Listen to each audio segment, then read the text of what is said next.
The morning sun rose over the green hills of Gangwon Province.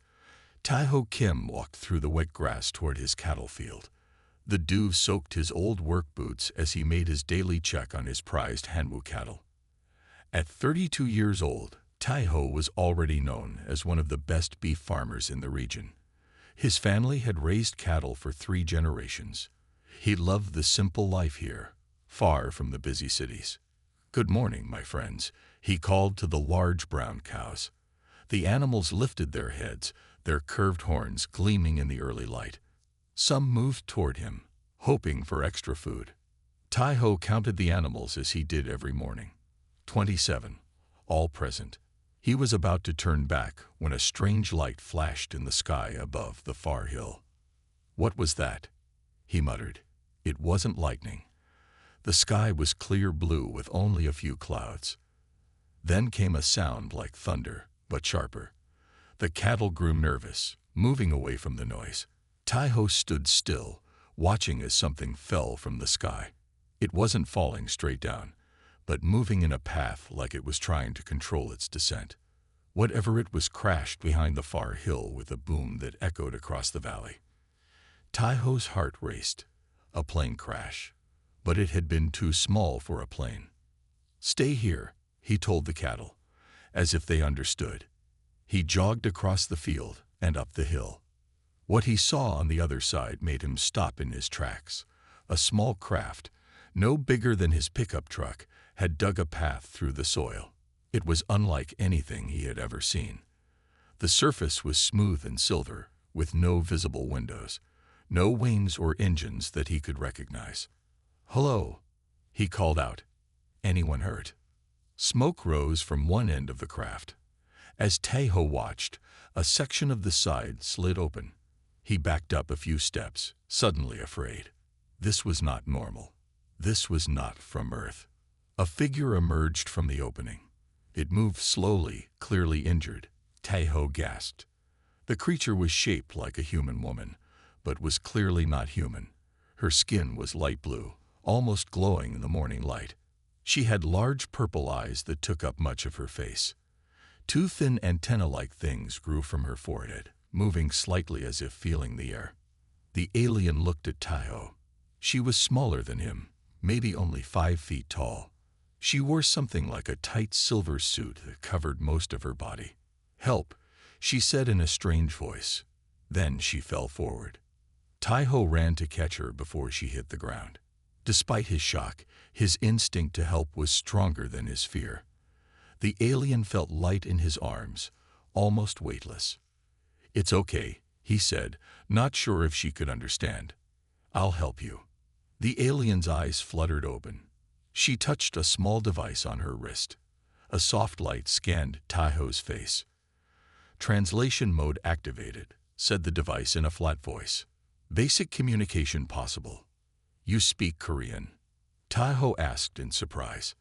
"My emergency translator adapts to local language patterns," the alien said through the device. Her real voice made musical sounds, but the translator spoke in a simple, mechanical way.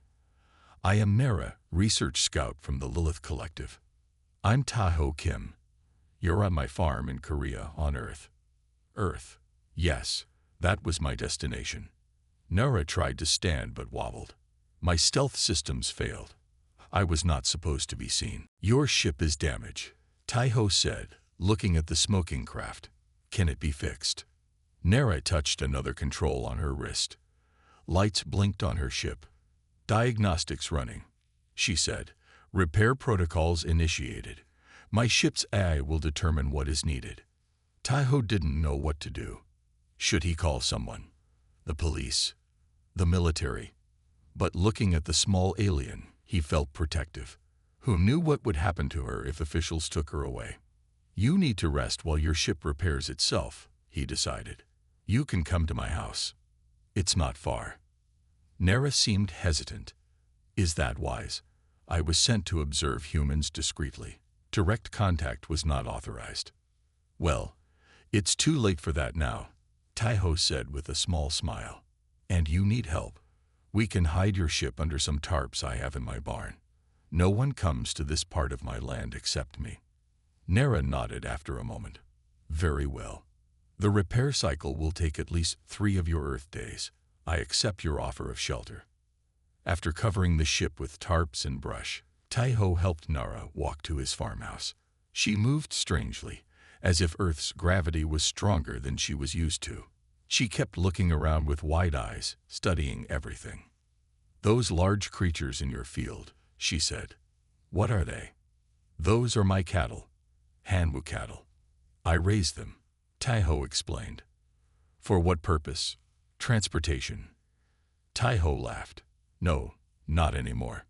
Now we raise them for beef. Nara's translator made a strange buzzing sound. Beef.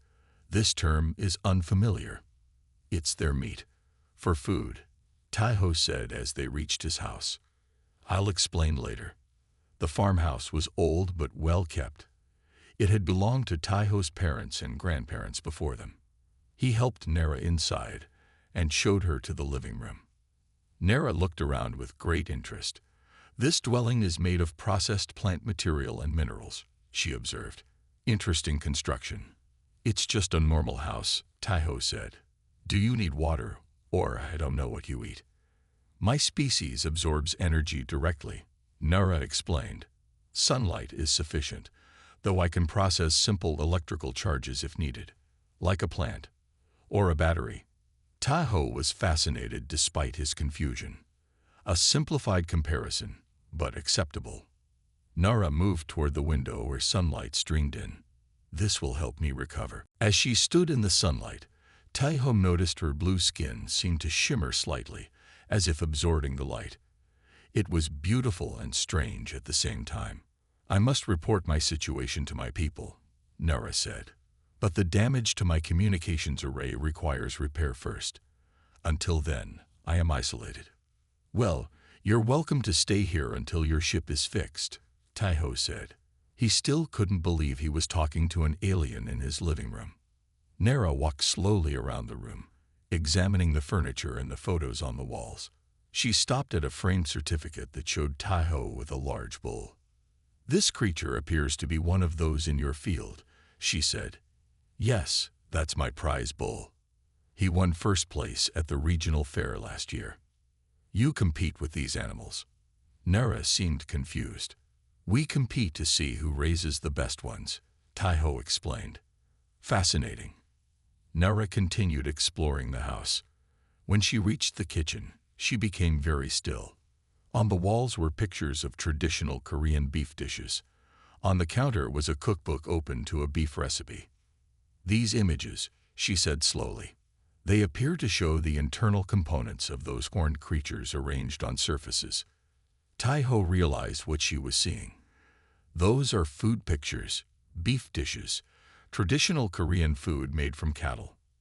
Nara's antennae twitched rapidly. You consume these creatures. The ones outside. Well, yes, that's why I raised them, Tai-Ho said. I'm a beef farmer. Nara backed away from the pictures. You consume other living beings. For sustenance. Tai-Ho suddenly understood her shock. Your people don't eat other living things. We absorb energy directly. The concept of consuming another life form is. Her translator seemed to struggle for the right word. Disturbing. After a long day of hiding the spacecraft and assessing the damage, Tai-Ho was hungry. He went to the kitchen to prepare dinner. From the living room, Nara watched him take meat from the refrigerator. Is that? She began. Yes, it's beef, Tai-Ho said as he placed the meat on the grill built into his stovetop, from cattle like the ones you saw. As the meat began to sizzle, Nara moved closer, her scientific curiosity seemingly overcoming her disgust. Humans consume these strange horned beasts? She asked. Her large purple eyes were wide with confusion. The same creatures that graze peacefully in your fields. Tai-Ho nodded, realizing how strange this must seem to her. Yes, humans are omnivores.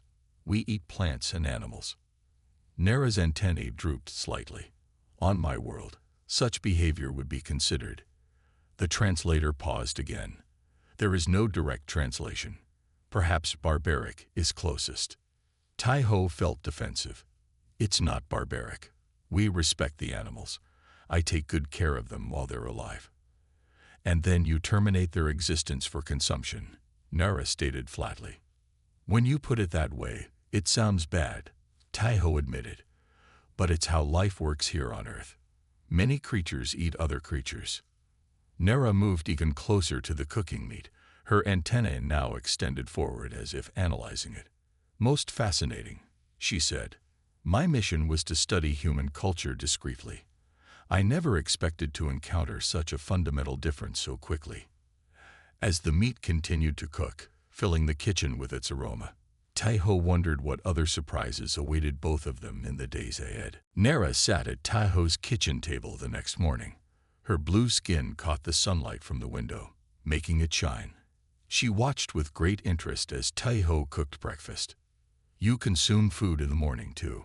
She asked. Yes, 3 times a day usually.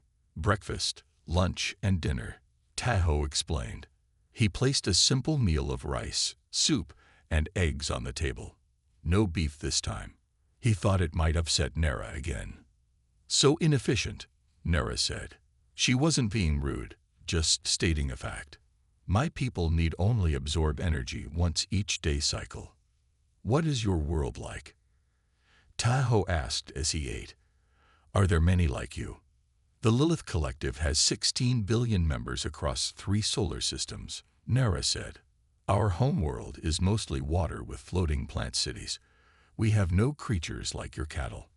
All life forms absorb energy directly. No animals at all. Simple floating organisms exist, but nothing with awareness like your cattle. Nara's antennae twitched. This is why your eating habits are so strange to me. Tai-ho thought about this. So no one eats anything on your world. No restaurants or cooking. These concepts did not exist until we began studying other worlds, Nara admitted. Food consumption is one of the most unusual practices we have discovered. After breakfast, Tai-ho took Nara to check on her ship. The craft had deployed small robot arms that were fixing the damaged parts. Repair is at 28%, Nara reported after checking her wrist device. The communication array is still offline. My people do not know my situation. Are they looking for you? Tai-ho asked. Not yet. My mission was planned for 14 of your days. They will not expect contact until then. As they walked back to the house, Tai-ho saw a truck coming up his driveway. He recognized it immediately. Someone is coming, he said quickly. A friend, but he doesn't know about you. You need to hide. Nara looked alarmed. Is this human a threat? No, Jun-seo is my best friend, but I don't know how he would react to meeting an alien. Before they could reach the house, the truck pulled up. Jun-seo got out, carrying a medical bag. He was tall and thin, wearing glasses and a casual jacket. As a local veterinarian, he often visited Tai-ho's farm. Morning, Tai-ho. Jun-seo called. I was in the area and thought I'd check on that pregnant cow we were worried about. Then he noticed Nara. His mouth fell open. He froze in place, staring at the blue-skinned alien. Jun-seo, I can explain, Tai-ho began. Jun-seo's eyes were huge behind his glasses. Is that what I think it is? Nara's translator activated. I am Nara of the Lilith Collective. My presence here was not planned. Jun-seo's medical bag fell from his hand. It talks, he whispered. Her ship crashed yesterday, Tai-ho explained quickly. She's not dangerous. I'm helping her until it gets fixed. Jun-seo took a deep breath. Then, surprisingly, he smiled. This is amazing, he said. A real alien. Here, on your farm. You're not afraid? Tai-ho asked, relieved. Afraid. This is the greatest scientific discovery ever. Jun-seo moved closer to Nara, looking at her with wonder. I have so many questions. Tai-ho decided quickly. Let's go inside. We need to keep her hidden from others. Once inside, Jun-seo couldn't stop staring at Nara. Your coloration, your antennae. Fascinating. Are you here to study us? Yes, Nora said. I am a researcher. I was supposed to observe humans discreetly before my ship malfunctioned. She's shocked by our eating habits, Taho told Junseo. Her people don't eat other creatures. Junseo nodded. Your species doesn't consume solid food at all. We absorb energy directly, like your plant life, Nara explained. The concept of eating other living beings is very strange to us. Junseo, being a veterinarian, understood her concern. I care for the health of animals, including Taiho's cattle. I make sure they live good lives and don't suffer. Yet they still end their lives as food, Nora said. Yes, but there's more to it than that. Junseo sat down across from her. Humans and cattle have a relationship going back thousands of years. We've evolved together. Nara's antennae perked up with interest. Evolved together. Explain. Junseo spent the next hour telling Nara about the history of animal husbandry. He explained how early humans domesticated wild cattle, how the animals provided not just food but labor, leather, and even companionship. In many ways, cattle exist as they do because of humans, Junseo said, and human civilization developed because of cattle and other domesticated animals. Nara seemed to consider this deeply. A symbiotic relationship, though not equal. Not equal, Taiho agreed. But we do care for them. My cattle have good lives. They have food, protection from predators, medical care from Junseo when they're sick. Would these creatures survive in the wild without humans now? Nara asked. Some might, but not as they are now, Junseo said. They've been selectively bred for thousands of years. Nara stood up and walked to the window, looking out at the fields where the cattle grazed peacefully. I must report this complex relationship to my people, she said. It changes our understanding of human culture. Meanwhile, in a government office in Seoul, a young woman named Soo-jin sat at her computer. She worked for the intelligence agency, monitoring unusual signals and activities. Yesterday, her equipment had detected something strange. A brief energy spike from space, followed by an impact signature in rural Gangwon province. This doesn't match any known aircraft or meteor pattern, she muttered to herself. She zoomed in on satellite images of the area. The resolution wasn't good enough to see details, but she could identify the location, a cattle farm owned by someone named Kim Tae-ho. Soo-jin looked around the office. Her colleagues were busy with their own work. No one had noticed her discovery yet. She should report it to her superiors immediately. But something held her back. If this was what she thought it might be, evidence of extraterrestrial contact, the military would take over. The site would be locked down. Any beings found would be treated as threats. She made a decision. She would investigate herself first, just to be sure. Taking some personal days, she told her supervisor as she packed her laptop. Family matter. Back at the farm, Junseo had brought his medical bag inside. With Nara's permission, he was examining her physiology with basic tools. Your heart rate is much faster than ours, he noted, listening with his stethoscope. And you seem to have multiple smaller hearts rather than one large one. 4 circulatory nodes, Nara confirmed. They process energy rather than blood as you understand it. Taiho watched with fascination. Can you show us how you absorb energy? Nara moved to a sunny spot by the window. Her skin began to shimmer more intensely. The blue color deepened, and her antennae stood perfectly straight. The process is happening now, she said. My outer layer converts light into usable energy. I can also absorb heat, electrical energy, and certain radiation types. Junseo was taking notes excitedly. Like photosynthesis in plants, but more advanced. Similar, yes. Throughout the day, Nara continued to ask questions about human food. Taiho showed her pictures of different meals from around the world. She was especially confused by seafood. You consume creatures from your oceans too, she asked, looking at a picture of grilled fish. Almost every type of animal has been eaten by humans somewhere in the world, Junseo explained. Fish, birds, insects, mammals. Such variety, Nera said. My people eat nothing, yet you eat almost everything.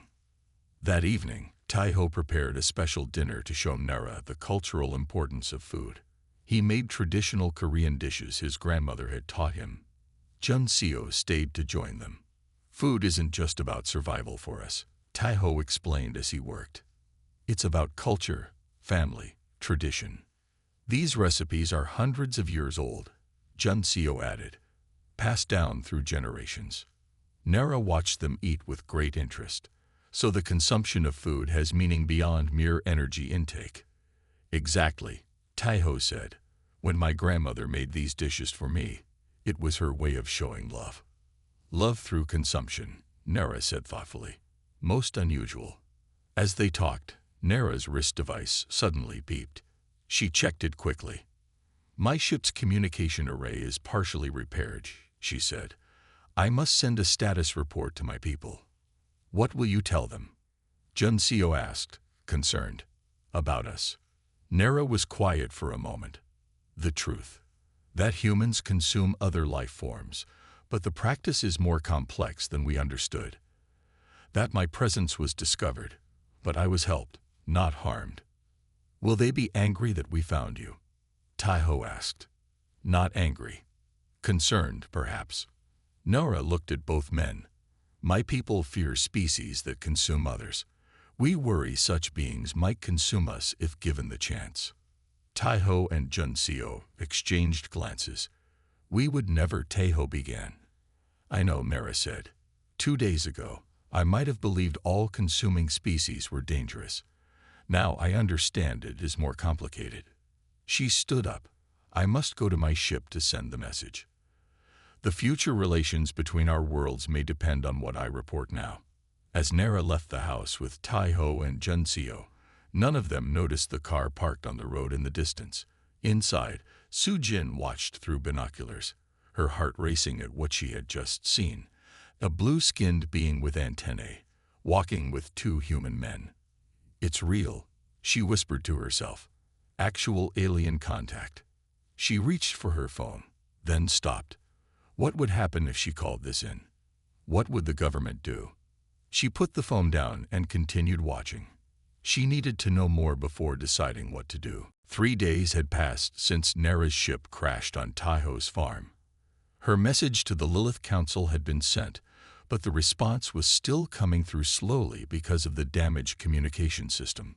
My people are concerned, Nera told Taiho at breakfast. But they want more information before making any decisions about Earth. What kind of decisions? Taiho asked. Whether to proceed with official first contact or to mark Earth as unsuitable for diplomatic relations. Taiho felt a weight on his shoulders. The future relationship between humans and aliens might depend on what Nera learned while staying with him. There's a farming festival in town today, he said. Would you like to go? You could learn more about our culture. Nera's antennae perked up with interest. Is it safe for me to be seen by other humans? We can disguise you, Taiho said. A hat to cover your antennae, sunglasses for your eyes, and a scarf for your blue skin. People will just think you're a foreigner who doesn't want to get sunburned. Jun-seo arrived as they were planning. A festival is a great idea. Nera needs to see how important food is to human social life. They dressed Nera in loose clothes borrowed from Taiho's closet, with a wide hat, dark sunglasses, and a scarf around her neck and lower face. She looked unusual but not alien. Remember to walk normally, Jun-seo advised. Try not to move your antennae too much under the hat. I will attempt to mimic human movements, Nera said. She practiced walking without her usual gliding motion. The 3 of them drove to the small town where the annual Gangwon Province Agricultural Festival was taking place. Taiho had entered some of his cattle in the competition. My mother will meet us there, Taiho told Nera. Her name is Myran. She knows all about traditional farming methods. The festival grounds were filled with people. Farmers displayed their best animals and crops. Food stalls sold traditional dishes. Children played games while music played from speakers. Nera seemed overwhelmed at first. So many humans in one place, she whispered. And they're all consuming different substances. Food brings people together, Jun Seo explained. Watch how families share meals, how friends talk while eating. They walked through the festival, showing Nera everything. She was fascinated by the animal exhibits, the craft demonstrations, and especially the cooking competitions. The humans spend much time preparing these foods, she observed. It seems important to them that it looks and smells a certain way. Food is art for us, Taiho said. Not just fuel. At the cattle judging area, Taiho checked on his entries. His prized bull was being prepared for the competition. Nara watched with interest. The animal doesn't know it's being judged, she said. No, but he knows he's being treated well, Taiho replied. See how calm he is. He trusts me. An older woman approached them, smiling widely. She was small with gray hair pulled back in a bun, wearing a traditional hanbok dress. Taiho, there you are, she called. Your bull looks wonderful this year. Mother, Taiho hugged the woman. This is my friend Jun Seo, and this is Nera. He said Nera's name carefully, making it sound more Korean. Hello dear, Myran bowed slightly to Nera. Are you a foreign student? Taiho never tells me when he makes new friends. Yes, Nera said through her scarf. I am, studying Korean culture. Then you must come with me, Myran said, taking Nera's hand. I'll show you how we used to farm in the old days, before all these modern methods. Before Taiho could object, his mother led Nera away to the historical farming exhibit. Jun Seo patted Taiho's shoulder. Don't worry. Your mother won't notice anything strange. Old people just think young people are weird anyway. At the historical exhibit, Myran showed Nera tools that had been used for farming for hundreds of years. She explained how people and animals had worked together to survive. When I was a girl, we had just 2 cows, Myran told Nera. They were part of our family. We named them, talked to them. And yes, eventually, they provided food. But we thanked them for their sacrifice. You expressed gratitude to creatures you consumed, Nora asked. Of course. In the old traditions, we believed everything had a spirit. The rice, the trees, the animals. We didn't take without giving thanks.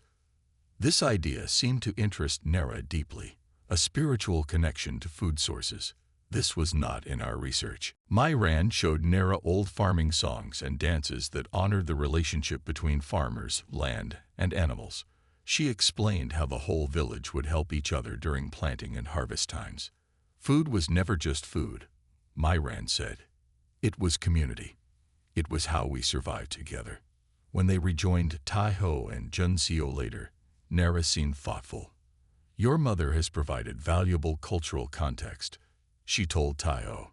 The consumption of animals exists within a complex system of beliefs and practices. As evening approached, the festival became more lively. Lanterns were lit, and people gathered for a community meal. Long tables were set up where everyone shared food they had brought. Taiho, Jun Seo, Myran, and Nera sat together. Nera didn't eat, saying she had dietary restrictions, but she watched the others with great interest. See how happy everyone is, Myran said. Food brings joy. It connects us to each other and to our ancestors who ate these same dishes. Nera nodded. I begin to understand. For humans, food is not merely consumption. It is connection. None of them noticed Sujin sitting at a table nearby, watching them carefully. She had followed them from the farm and had been observing all day. The alien's disguise didn't fool her. She had seen Nara without it yesterday. Sujin's phone buzzed with a message from her office.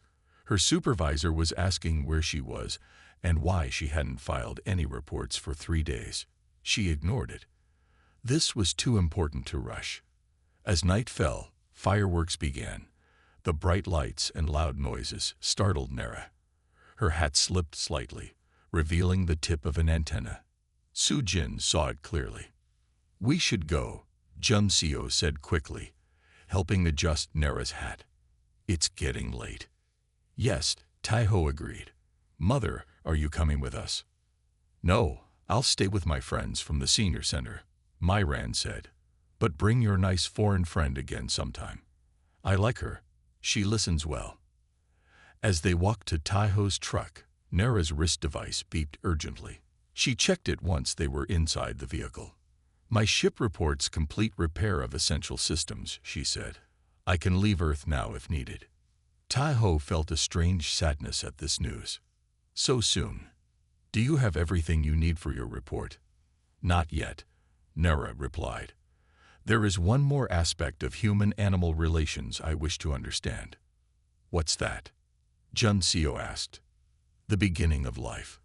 You have shown me how you care for these animals, and how you end their lives for food. But I have not seen how new life begins. Taiho thought for a moment. One of my cows is due to give birth any day now. Maybe tomorrow, if we're lucky. I would like to witness this, Nara said. As they drove back to the farm, Sujin followed at a distance. She had made her decision. Tomorrow she would approach them directly. She needed to know why this alien was here and what it wanted. Back at the farm, Nara removed her disguise with relief. Her antennae stretched up and waved gently in the night air. I have sent more data to my people, she said. The festival provided much valuable information. What do you think they'll decide? Junseo asked. It is too early to say, but my own understanding has changed. Nara looked up at the stars. Before coming here, I believed consuming species were simply primitive and cruel. Now I see the truth is more complex. That night, after Junseo had gone home, Taiho found Nara standing in the field with his cattle. The animals seemed calm around her, some even allowing her to touch their heads. They are intelligent, she said as Taiho approached. Not like humans, but they have awareness. Yes, they do, Taiho agreed. That's why good farmers try to give them good lives. On my world, we once believed that any species that consumed others would naturally want to consume all forms of life. Nara said that they would be dangerous to us. And now? Taiho asked. Nara's antennae dipped slightly, and what Taiho had learned was a gesture of consideration. Now I understand that a species capable of both consumption and compassion is more complex than we thought. More interesting. She turned to him. More worth knowing. In the barn, a pregnant cow shifted uncomfortably. Her time was close. New life would soon enter the world, and with it perhaps a new understanding between two very different species. Early morning light filtered into the barn. Taiho, Junseo, and Nara had been there since midnight. The pregnant cow was in labor, and Junseo monitored her carefully. It won't be long now, Junseo said, checking the cow again. The calf is positioned correctly. Nara watched with intense interest. Her antennae moved constantly, sensing the changes in the air. The mother is in pain, she observed. Yes, but it's natural pain, Taiho explained. All mothers go through it to bring new life. On my world, we reproduce by division.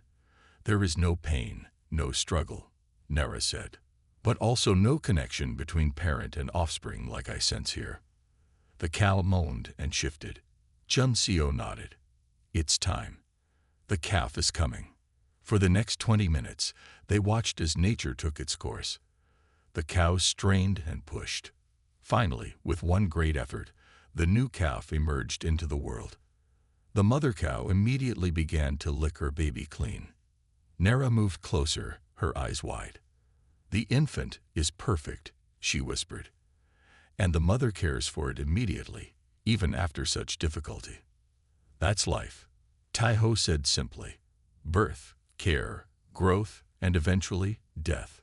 The cycle continues. Junseo helped the wobbly calf stand for the first time. He's a healthy boy, he announced. A good addition to your herd, Taiho.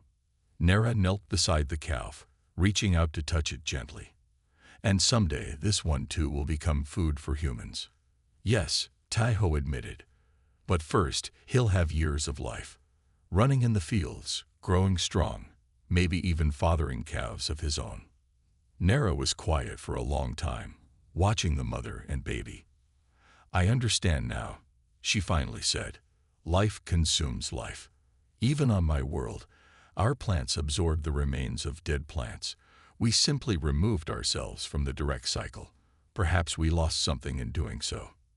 Their peaceful moment was interrupted by a knock on the barn door. They all froze. Tahoe moved to the door and opened it slightly. A young woman stood there, short with determined eyes. She held up an identification card.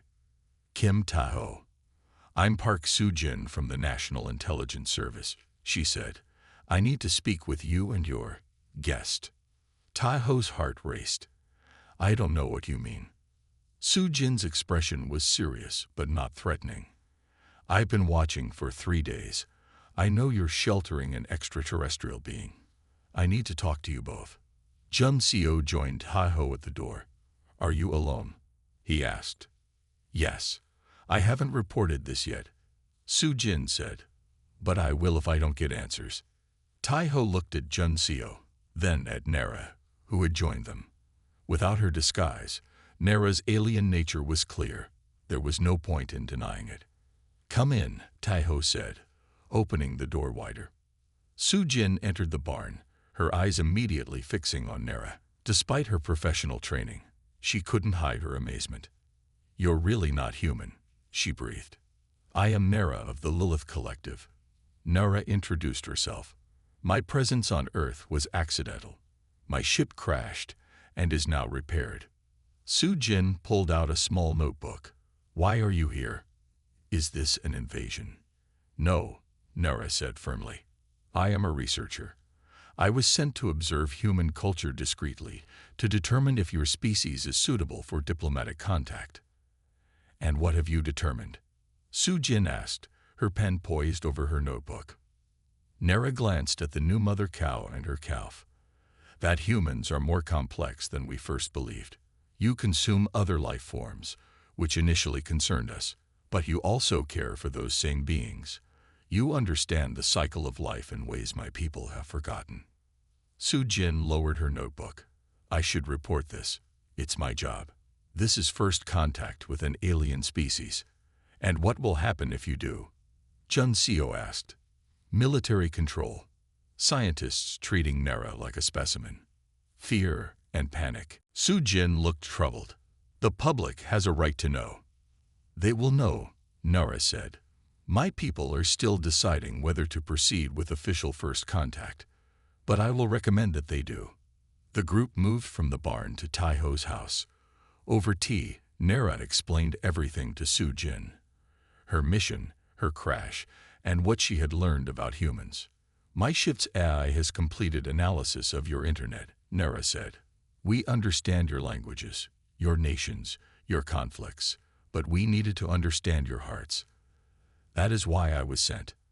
"And what will you tell your people about us?" Soo-jin asked. "That despite your practice of consuming other life forms, humans have capacity for care, for spiritual connection to those you consume. You are not the mindless predators some feared." Soo-jin set down her cup. "I need to make a decision. My superiors would want to control this situation." "What if you wait?" Tahoe suggested. "Let Nera return to her people. Let them decide on official contact. Then your government can respond properly with preparation." Soo-jin considered this. "How long?" "My report will take 3 of your months to process," Nera said. "Then, if approved, official contact would follow." After a long silence, Soo-jin nodded. "I'll wait, but I want to be involved when it happens. I've earned that right." "I will include your name in my report," Nera promised, "as one who showed wisdom and restraint." That evening, Nera's wrist device lit up with a message. "The Lilith Council has received my initial reports," she announced. "They are intrigued by humans. They have authorized me to return." "So you're leaving tonight?" Tahoe asked, feeling sad. "Yes, my presence risks further exposure." Nera looked at each of them. "Thank you all for your help and for teaching me about your world." They walked together to the hidden ship. Su-Jin gasped when she saw it, sleek silver with soft blue lights around its edge. "It's beautiful," she said. "It is functional," Nara replied. Beauty was not its purpose. "Sometimes beauty is found in function," Jun-Seo suggested, "like the perfect design of a newborn calf." Nara's antennae moved in what they now recognized as her version of a smile. "Perhaps you are right." The ship's doors slid open. Before entering, Nara turned to Taiho. "Your farm, your cattle, your way of life. These taught me more than all our previous research. I will recommend your location as the site for first official contact." "My farm." Taiho was shocked. "A place where humans and animals live together, where life and death are understood as part of one cycle. It is perfect." She touched his hand briefly. "If my recommendation is accepted, I will return." With that, Nara entered her ship. The door closed, and the blue lights brightened. Silently, the craft rose into the air, and then shot upward, becoming just another star in the night sky within seconds. "What now?" Jun-Seo asked as they walked back to the house. "Now we wait," Su-Jin said, "and hope her people see what she saw in us." "And we don't tell anyone," Taiho added. "This stays between us." 6 months passed. Life returned to normal on Taiho's farm. The calf born that night grew strong. Jun-Seo continued his veterinary practice.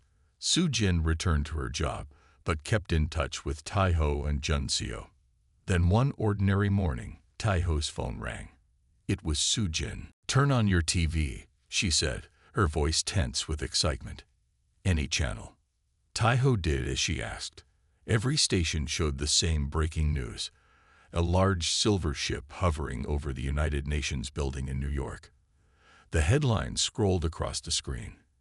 "Alien ship requests meeting with world leaders. A's case is specifically for Korean farmer Kim Tae-hyo." His phone rang again. This time, it was a government number. "Mr. Kim, this is the President's office. We need you to come to Seoul immediately." 2 days later, Taiho stood nervously in a special meeting room at the UN. Jun-Seo and Su-Jin were with him, both now official advisors to the Korean delegation. World leaders and diplomats filled the room, all waiting. The doors opened. Nara entered, but she was not alone. 5 other Lilith beings accompanied her, their blue skin and antennae causing a ripple of whispers through the crowd. Nara approached Taiho, her antennae moving happily. "Farmer Taiho Kim," she said, her translator now much more natural sounding. "My people have come to establish official relations with Earth, and they have brought a gift." The tallest Lilith stepped forward, holding a small silver device. "We offer biotechnology that will help transform how humans produce food," Nara explained. "It will allow you to grow meat proteins without raising and killing animals, while preserving the tastes and traditions you value." "You want us to stop eating animals?" one world leader asked. "No," Nara said. "We understand now that consumption is part of your nature. This technology simply offers a choice, a way to maintain your food culture while reducing suffering. It was inspired by what I learned on Taiho's farm." As the diplomats erupted in excited conversation, Taiho looked at Nara. "You came back," he said simply. "Of course," Nara replied. "How could I not return to the place where I first understood that life consuming life is not always a horror, but sometimes a sacred cycle? Where I learned that even strange horned beasts can teach profound lessons about what it means to live and die with purpose." As the formal talks began, Taiho thought about the new calf in his barn, the cycle of life that had shaped human existence, and the extraordinary idea that a misunderstanding about beef could lead to friendship between worlds. Some things would change with this new technology, but the essence would remain. The connection between living beings, the respect for life in all its forms, and the understanding that different worlds could learn from each other, even when their ways seemed strange at first.